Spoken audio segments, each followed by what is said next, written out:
So I love doing this 9 a.m. service. The Lord gets up early. That's why it says seek him early. It's easier to find him.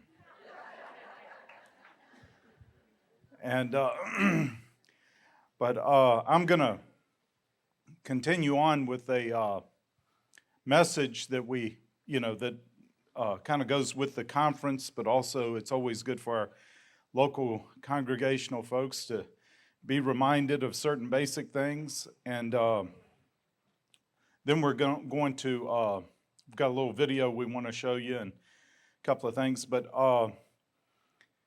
we've been meeting this week discussing the prophetic ministry and gifts, and that's something we all want to grow in.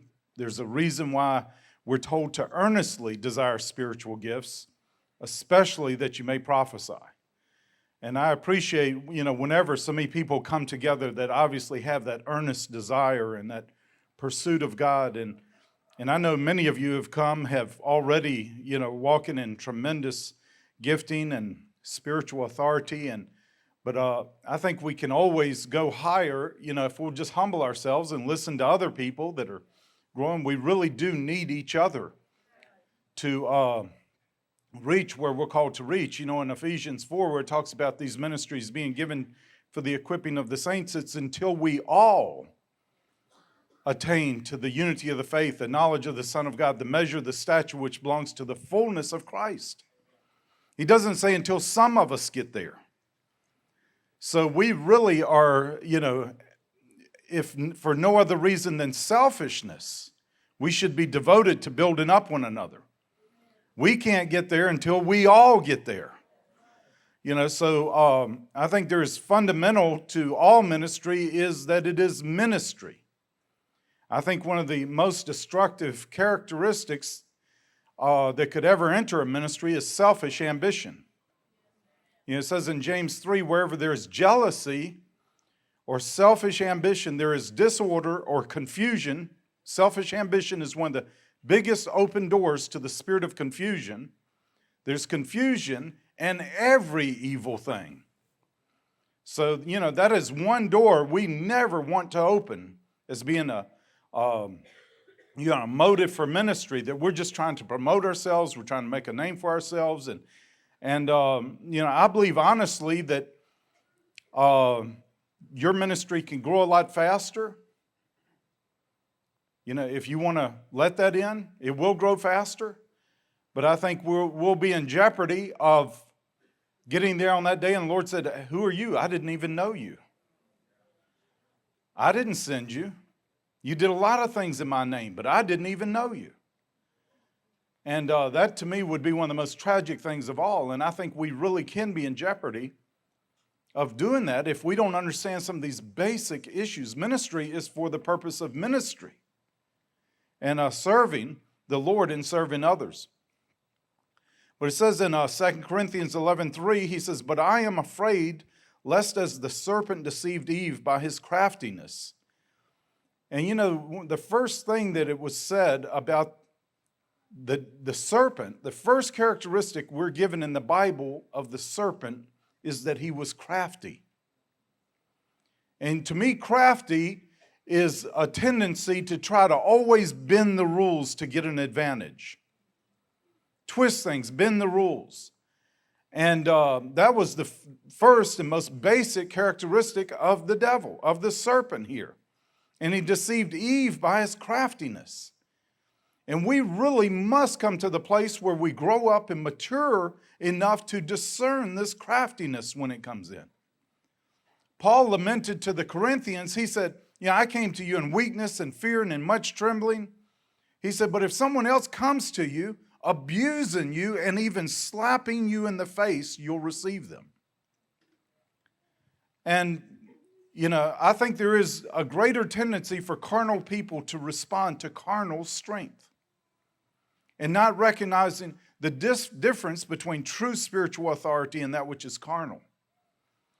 And you can grow a large following through manipulation, hype, self-promotion.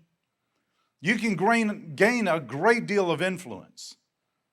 But I think you're in the most dangerous place that you could be in when you try to build a ministry that way. If we really understood true spiritual authority, the last thing we would ever want to do is promote ourselves.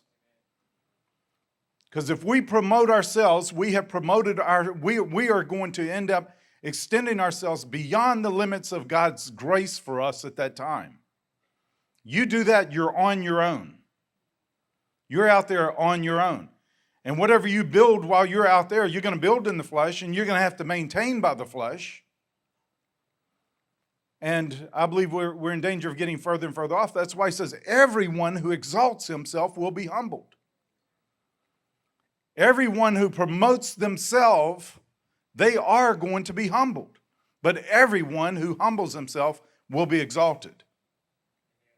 One thing we do need to understand also, God exalts people. It's a religious spirit that says God does not exalt man. Okay, because clearly the scripture says he does.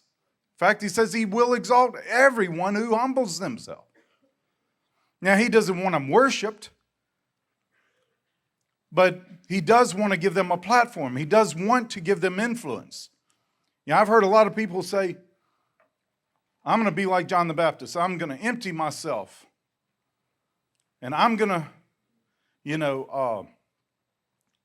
deny myself, get smaller and smaller so he can get bigger. And,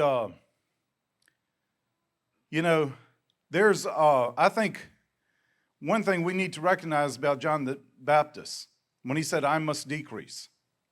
He had something to decrease from at that point. A lot of people say that. They don't have anything yet.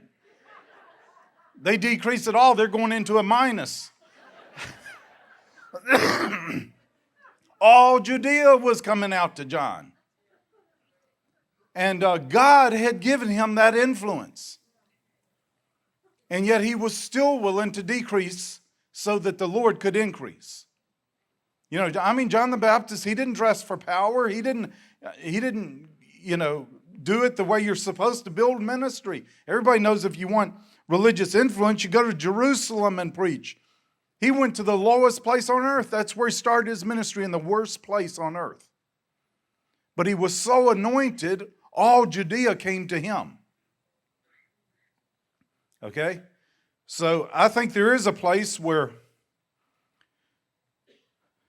we become compelled. If we're walking in the real thing, we will be compelled to build on the only foundation, and the real foundation, the true foundation, and that is the Lord's obedience to the Lord and seeking to serve him, make his name glorious, make his name famous, not building a ministry for ourselves. Now, he will increase you if he can trust you. He will do it. And when he does it, you don't have all the sweat. You don't have all the worry. Someone's going to steal my ministry. They can attack. Who cares? If God built it, he'll handle it. I got God defending me. He's the one who built this thing. And you don't have all the pressures that can so tragically distort ministry. And that's what, Paul was praying here when he says, I am afraid lest as the serpent deceived Eve by his craftiness, your minds should be led astray from the simplicity and purity of devotion to Christ. And we also know, I think is another fundamental issue in regard to spiritual authority, is that all true spiritual authority is founded upon love. And Jesus, when he felt compassion for the sheep who were without a shepherd, he became their shepherd. It was the compassion that motivated him to be their shepherd. When he felt compassion for the people who were in darkness, he became their teacher. And one of the ways I know that the Lord's calling me to a certain country or something is when he starts giving me a love for that country.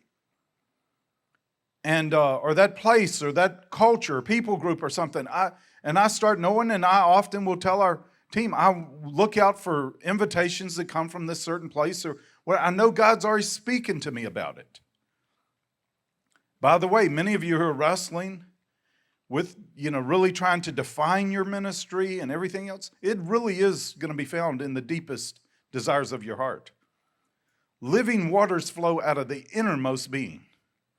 He created you from the foundation of the world to be who He called you to be. And it is the deepest the desire of your heart, the deepest love and passion of your heart is what you are actually called to do. Many of us are not in touch with that, though. We have so many facades, we have so many entanglements, so many human expectations on us and everything. We have to get free of every other yoke but His yoke.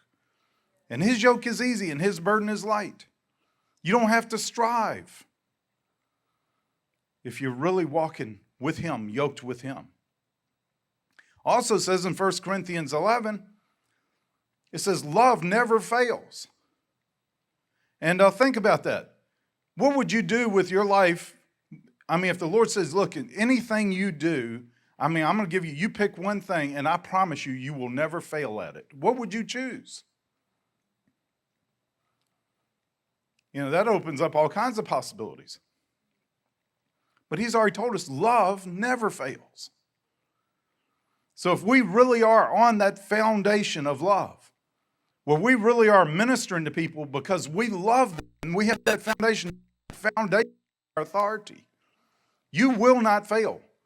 You may make mistakes, but there'll be honest mistakes, and there'll be ones you'll easily be able to correct. And we're not going to do it perfectly here. The New Jerusalem hadn't come yet. But there's something where we have to have a love,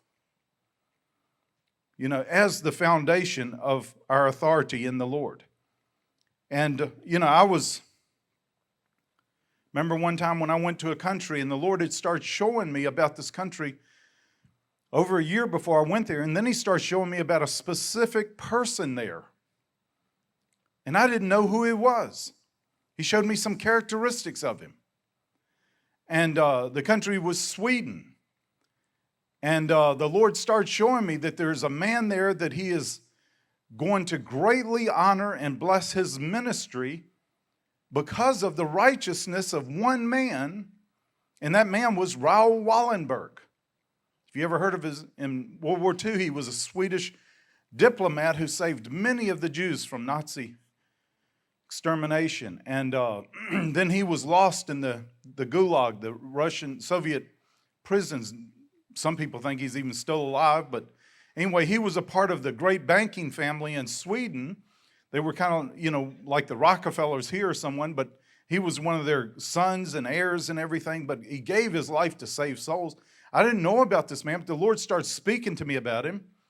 And right after He spoke to me about him, I was riding in an airplane, and I picked up this magazine that was in the back of, that you read on the airplane. It had a whole story about him. I knew this was the man. And there was a ministry there God was going to greatly bless because of Raoul Wallenberg. The Lord does that. He does many things for the sake of the fathers. And He blesses. And but I get to Sweden, and I'm confronted. I'm meeting with a bunch of pastors there, and they are really angry at this one man. I mean, really mad, calling him a cult and everything else. And the Lord spoke to me, the one they're talking about is the one I talked to you about. He's the one I'm going to bless. And, I was really in a fix because they were all really mad at this guy. And but I just had to tell him, they were wanting, should we all go together and rebuke him and, put out all this stuff. They'd already put out stuff in the papers about him and everything. I just said, do you love this guy? Well, of course not. He's a false prophet. I said, well, you have no authority with him. He's not a false prophet. And I told him the whole story. And they, many of them got convicted and went and developed relationships with the man after that. And I think he was raised up as one of the great ministries in Europe right now. And, but there's something, the Lord had already put a love in my heart for him. Just by the things He had shown me. And I started having a relationship. And then, I think a certain prophetic authority. And, one other thing we need to understand about authority, this whole thing is supposed to be a family, not an organization. When we quit being a family and start just becoming an organization, we have quit being who God's called us to be. And so it's all about relationship, not just promotional abilities, not just organizational abilities. It's relationship. And the bridge between all relationships is trust. You can love somebody, but if you don't trust them, you're not going to have a relationship. Okay? And the amount of weight that can be carried across that, the strength of the bridge is going to determine the amount of weight that can be carried across that bridge. And, trust is something that, I trust some people in some areas, and there's some areas I don't trust them in.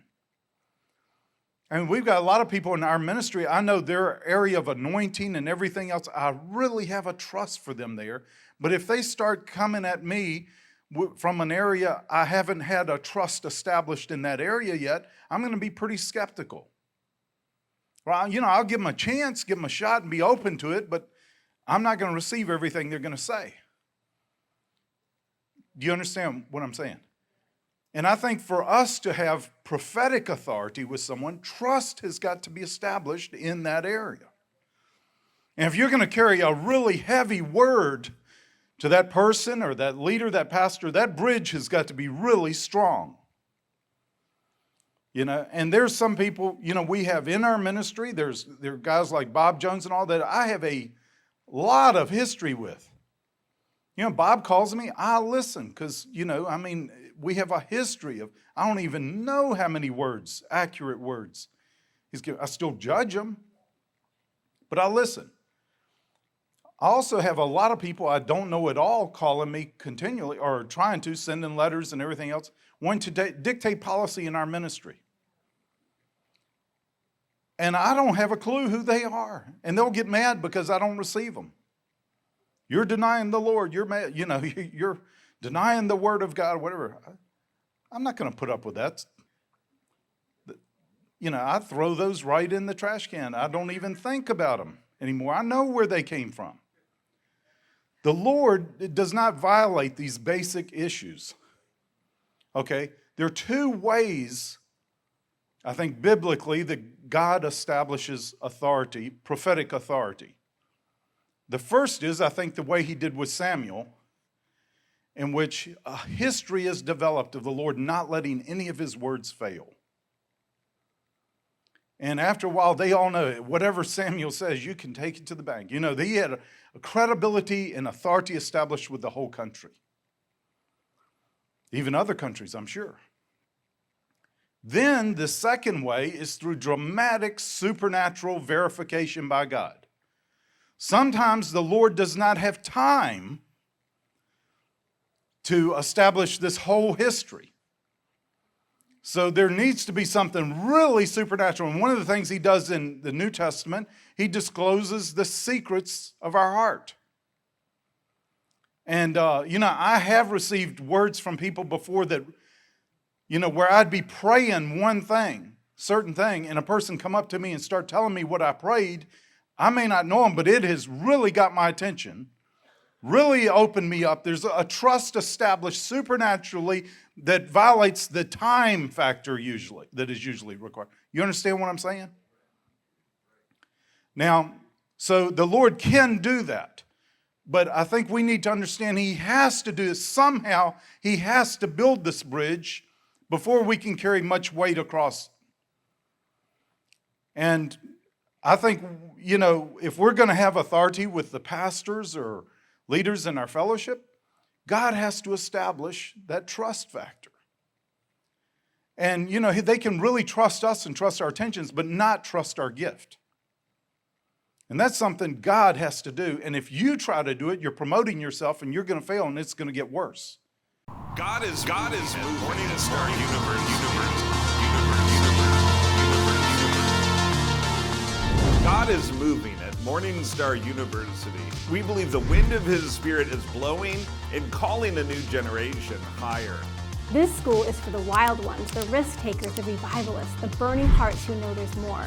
More prayer, more power, more purpose, more of his voice, and more of his presence. If you're looking for your tribe, your people, your family, you just found it here at MSU. Here, you're not just a student, you're part of a family that's chasing after God together. We're here to help you go deeper in the supernatural, grow in the prophetic, discover your purpose, and be equipped for your calling. Whether you're called to missions, worship, or the marketplace, we'll help train you, empower you, and send you out with fire and direction. And if you hear the call to join us, we will be here to help you discover your purpose, give you the training you need, and support you all along the way. This isn't just a school, it's a family and it's a movement. Applications are open, the wind is blowing. Will you follow it? Visit mstaru.com for more information or to apply today.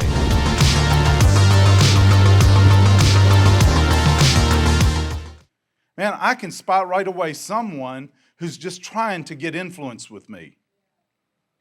They're pressure. And I tell you, I want to get further and further away from those people. I don't have a tendency to draw and listen to them. I have the opposite. There's a repulsion that comes up. Don't listen to this person. They're trying to establish their own influence and authority. Most pastors and leaders have that discernment. You can have a very real gift, a very real calling, and you can have a very real, true word from God and mishandle it so bad you repel them instead of open them up to the word. Sometimes we have a bad history with people. One of the hardest things to do is rebuild a bridge once it's been torn down. But it has to be done if we're going to have that authority. So, I think, when Paul the Apostle said, I have authority for building you up and tearing you down, and there are a lot of people that feel that they have authority to go and tear down. God gave me this authority, prophetic authority. The only reason Paul had authority for tearing down was he had been used by God to build them up. And I think if you have not been used to build somewhere, you have absolutely no authority to tear down in that place. Paul talked about his sphere of authority, how he did not go beyond the sphere of authority that God had appointed to him. And Paul was one of the great apostles of all time, but do you realize he was not an apostle to the whole church? Think about it. He was an apostle to the Gentiles. He was not an apostle to the Jews. When he came to Jerusalem, they recognized him as an apostle to the Gentiles. He could not come to Jerusalem and dictate or mandate issues in Jerusalem like he could within his own ministry. He came to Jerusalem to receive. They recognized him as an apostle, but not an apostle to the Jews. Can you hear what I'm saying here? You can be a prophet, but we need to understand our sphere of authority. And it's usually determined, by these foundations, love, the bridges of trust that have been built and established. Okay? I don't go in somebody else's ministry. When I speak mostly in conferences and things where I'm speaking to a lot of them, I don't go trying to dictate authority and all this thing. I will go as a teacher if that's what they want. But I have to come under their authority when I'm ministering their sphere. If someone comes in our church here and starts tearing down everything, but they weren't used to build it up, we throw them out. I hope you do the same if you're a pastor. What is it? Any jackass can kick a barn down, but it takes a skillful carpenter to build one. So where is the authority? And recognizing the authority that has been established and the level of that authority. That's why I think one of the greatest, examples of the prophetic authority I'm looking forward to having to see come forth is Ezekiel 37, where he could look at the driest bones and see an exceedingly great army, and he had life to prophesy to those bones until they became that army. And you know what? After that, I think he had some authority with that army. He had prophesied life to them, and when they were just dry bones, he had prophesied, you're going to be an army. And they became that army as he prophesied. And I think we have another good example in Ezra 4:24 through chapter 5, verse 2. Now, these chapter breaks were not in the original text, and I do believe some of the chapter breaks were really misplaced. I'm going to read this as a complete thought because I believe it is.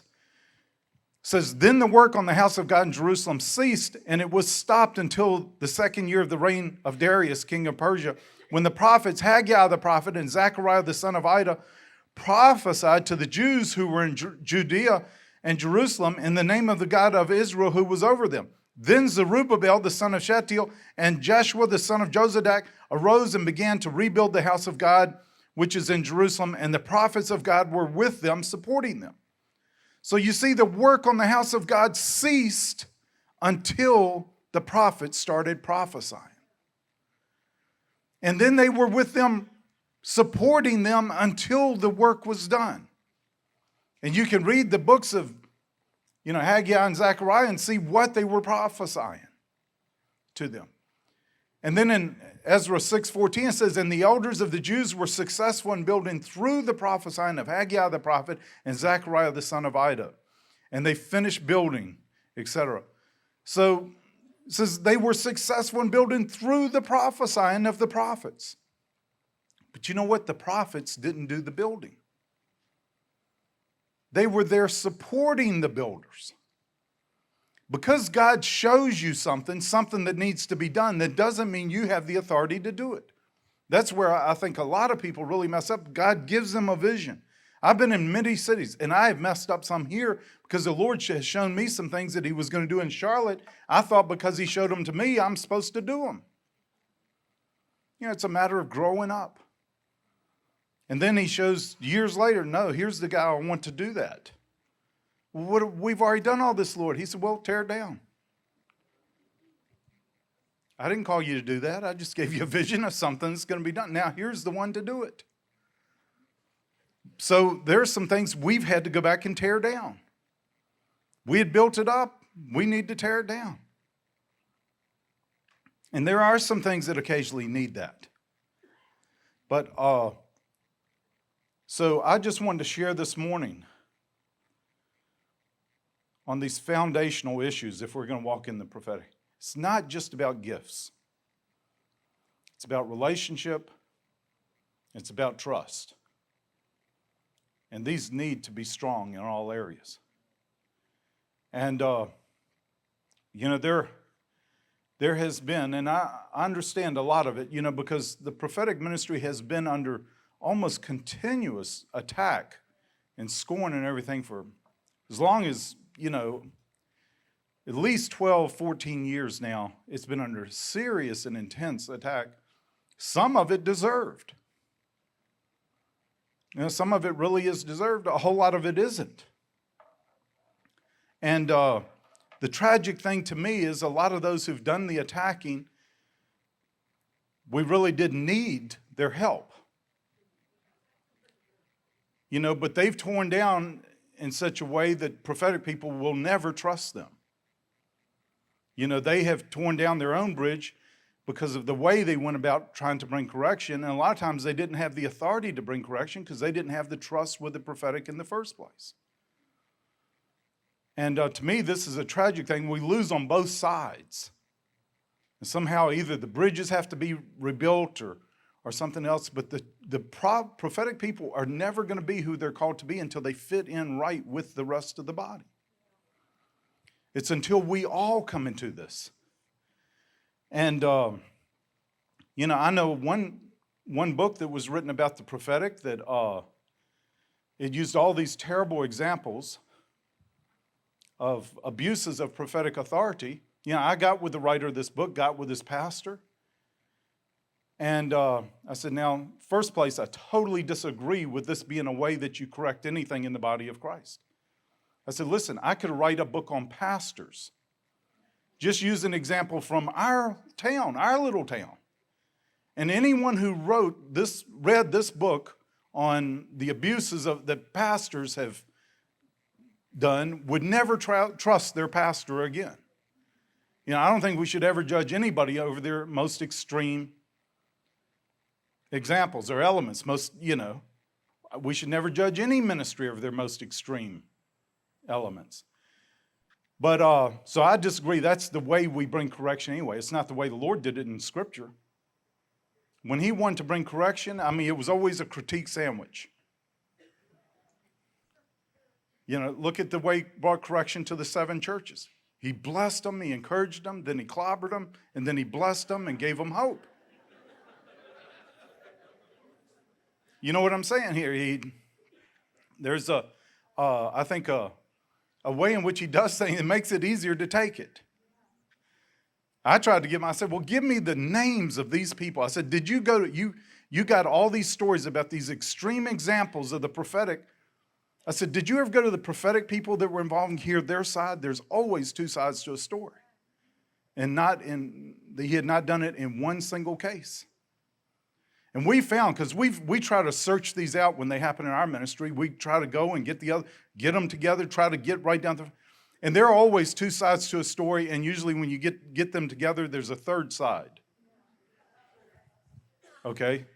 So anyway, that's, found that out. I said, okay, give me the names of these people and I'll do it. We'll do it. In our ministry, we'll go to every one of them, try to search this out. And if this kind of problem did happen, certainly there's correction needed, but there's, everything God does has one fundamental motive behind it, and that is redemption.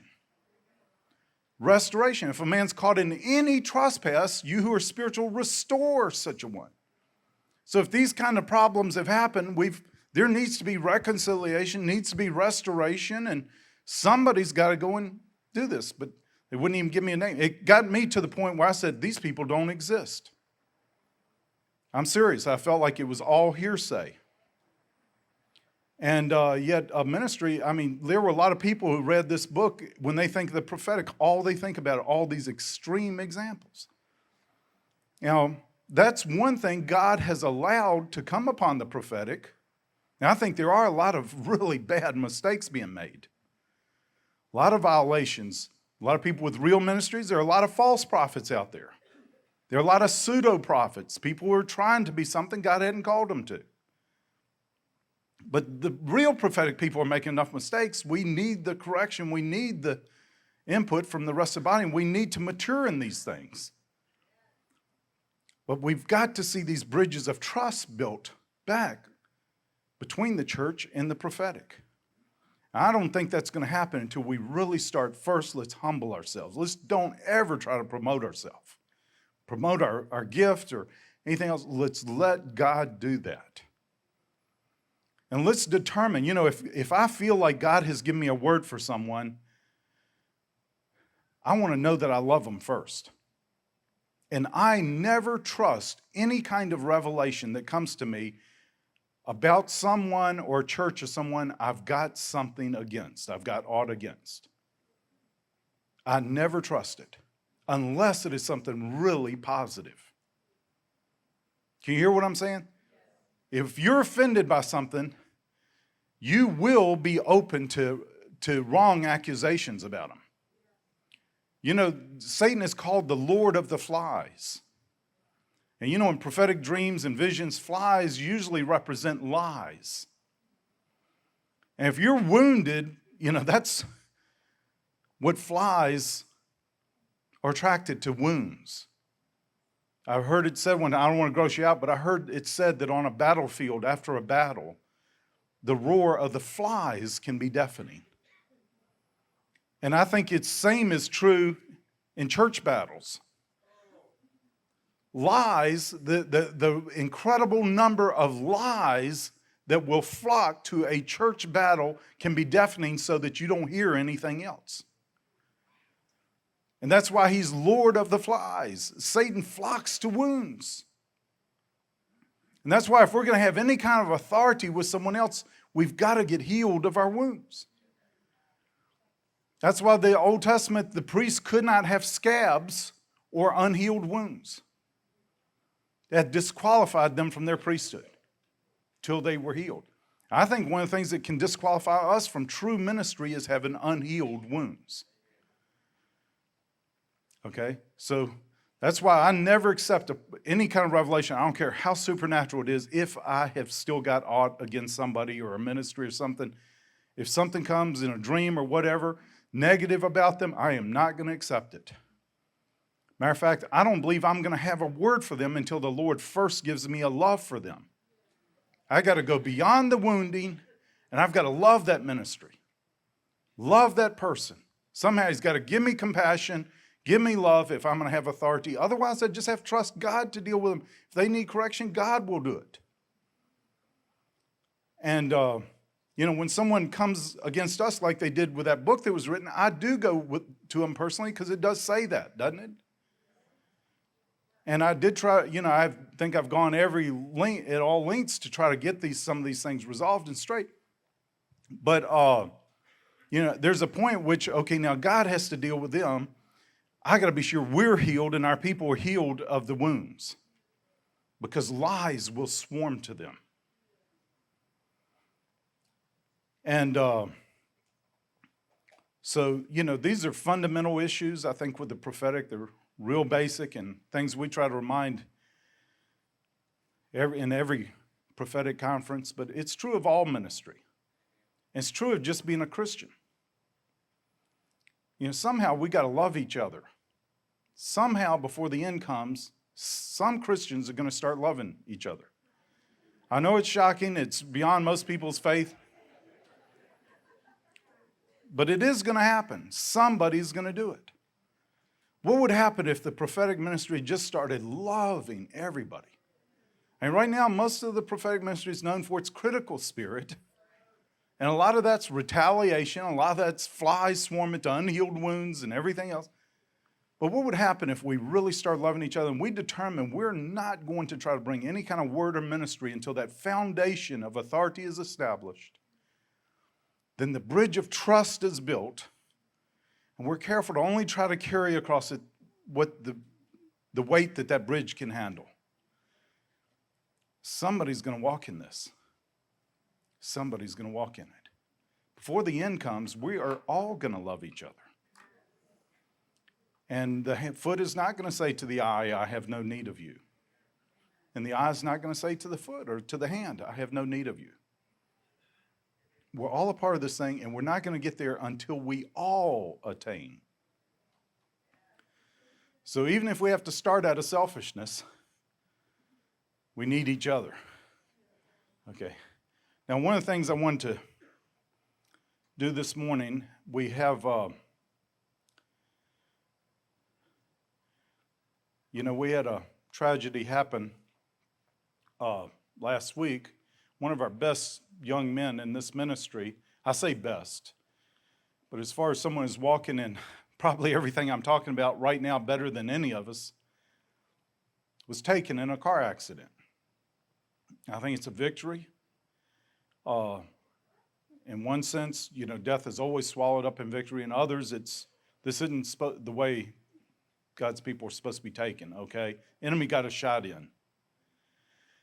Then yesterday, someone from John Paul's ministry, sounds like one who is truly the heart and soul, been John Paul's personal assistant for years, and she was running the book table, but she passed away in her hotel room yesterday. Still too young. It's just, the Lord allows these things, and they always turn to victory. But at the same time, there's a calling, hey, this can't keep happening to our people. There's got to be a wall built, the wall of salvation built. The enemy can't get through. Okay? The other sense, our Stephen, I think he was rightly named. His mother told me he had even told her that he was going to be a martyr.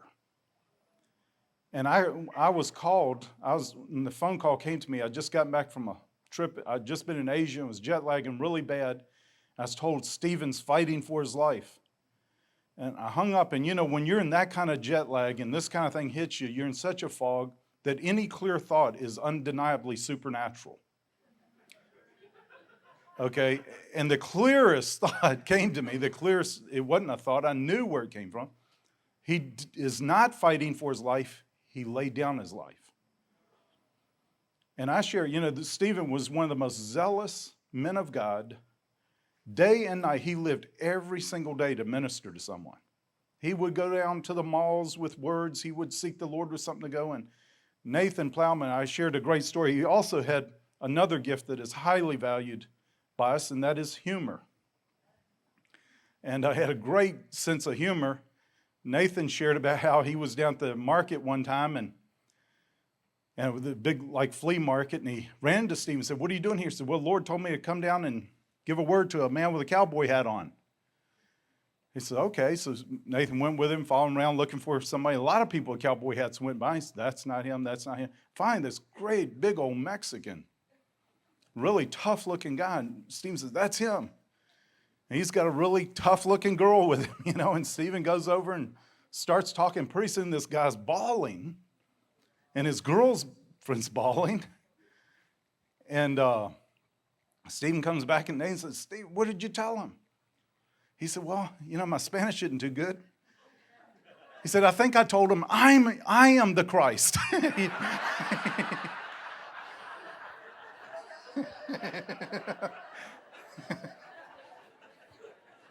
That's kind of typical of Stephen, but he did have great gifts, but he never took himself too seriously. He was great sense of humor, dearly. I mean, he was, to me, one of the finest of the finest. He wore a hat that said, "Life is good." He had the most cheerful attitudes every day. Sought to, every day he lived to get closer to God and to serve his people. I mean, the stories our kids told of him getting up in the middle of the night, when they would call him in the middle of the night, he'd get up and go sit with them for hours. And I mean, he was one of the most incredible kids I've ever seen or known anywhere. And Bob Jones had a word for us. He said, the Lord took the first fruit. He always takes the first fruits, and he was the best. He took the best. He said, but that's the kind of harvest you're going to get. And I do think that he's the beginning of a major harvest here. Already, I think something's happening with our youth and kids, and we've got some great, awesome kids. I mean, you've seen some of them up here leading worship and in the ministry teams, but they're going to a whole new level. They are going for something, but this kid, to me, is the spark, and he's going to continue to speak. We're going to name our youth camp. We had plans for him to be one of the key leaders of our youth camp that we're building, and our whole youth ministry. He was rising one that we really expected to be one of our key leaders. But that's the kind of harvest we're going to get. One of the things that happened, Lilo Keller from Switzerland, we've been trying to get a new building for years because we outgrew this one a long time ago. And Lord just hadn't let anything work out. And Lilo had a vision several years ago about us not being able to leave this building until revival started.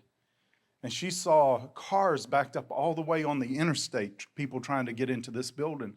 That happened at Stephen's memorial service. I don't know if they went all the way to the interstate, but I heard that they did. They definitely went all the way down the street, and it was an incredible time. We've never packed that many people into this building. And they were all people that he had touched. And I'm sure Steve himself didn't even realize how many people he touched. He's truly one of the great examples of how you can touch a multitude of people and not have a big out front visible ministry. He just loved people, sought to hear God for them, and went to them and ministered to them and led a lot of people to the Lord.